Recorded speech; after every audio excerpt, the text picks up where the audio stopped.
Hey kids, this is Ivan. How you doing? YouTube is hard, especially when nobody likes you. Well, actually, most ventures are hard, whether they be business or music or designing a role-playing game or whatever it happens to be.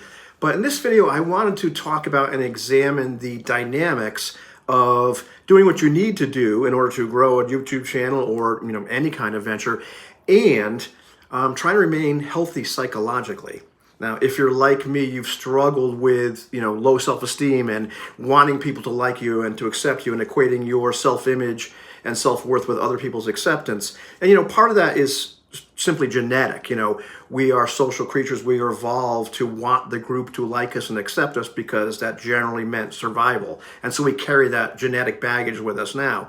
Also, depending on, your individual makeup, you may have more of that, your neurochemistry, and also just from, nature versus nurture, psychologically, I did not have an awesome childhood, so I struggled with, wanting the adults to like me, and they were unpredictable, wanting the kids to like me, and equating my self-worth with people accepting me and including me and liking what I did, liking who I was, and trying to adjust myself to fit into that and maybe not being authentic. And that can be really, really destructive. And the courage to be disliked is really important. At the end of the day, if I'm being healthy, excuse me, there's only a certain small group of people that I really should care about their opinions of. The opinion of the people who are very close to me. Most people can kind of go pound sand, really. That's a healthy way to look at it, as long as you're not really negative and aggressive about that. But really, there's the people that are important, my core group of people. Their acceptance is important because, we value each other. However, when you are trying to grow a YouTube channel, or whether you're, if you have a business where you're trying to sell a product or service, you're selling a role-playing game that you designed, or you're in a band, you're a musician, and you're trying to get people to go to your shows and, buy your music and all that kind of stuff, well, your livelihood, the success of that venture, well, it kind of depends on people liking you, or at least finding value in what you're creating. And so now you have to juggle these two worlds while you're trying to remain psychologically healthy, but you're also looking at, well, I don't maybe need everybody to like me and find value in what I'm doing, but I need to find enough people to make it sustainable and make it worthwhile.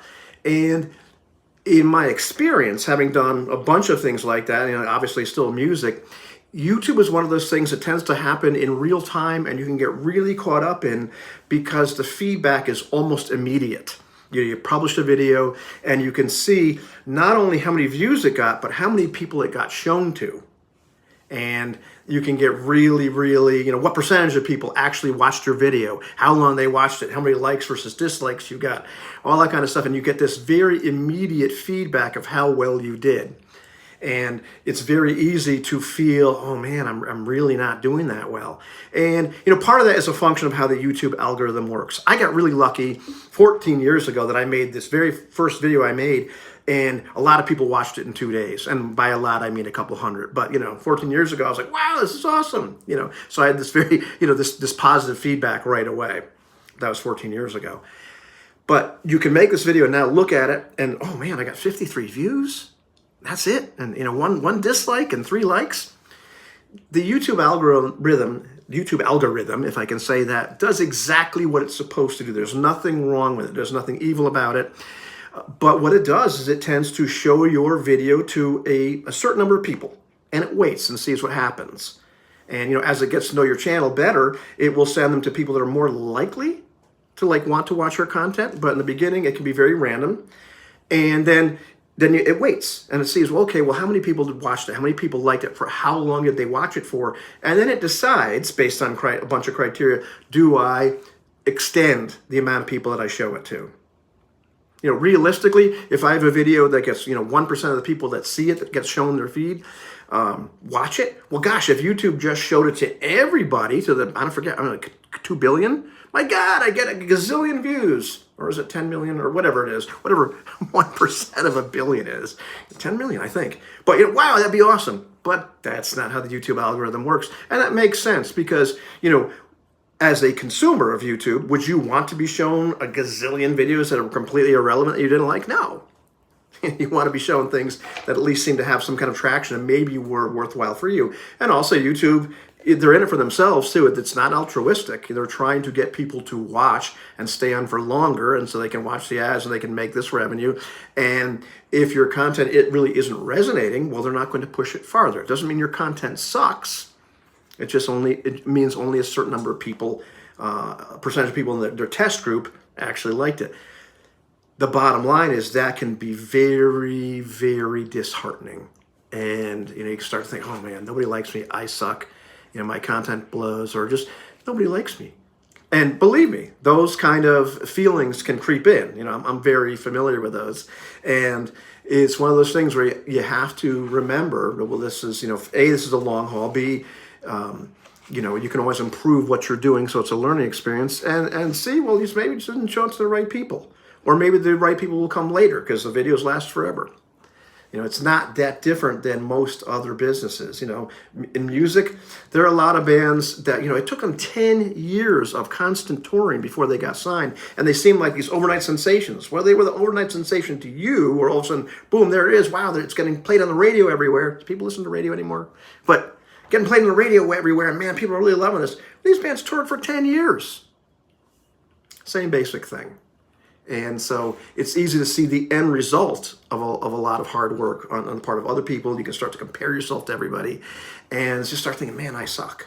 And it's just as easy in music to think that as in YouTube, and just as easy in a lot of other businesses where it just takes time. Any kind of venture, any kind of artistic venture where you're trying to maybe sell your pottery, or get people to buy the role-playing game that you just wrote, and you put it on Drive-Thru RPG and 10 people buy it, and you're like, oh my gosh, I suck.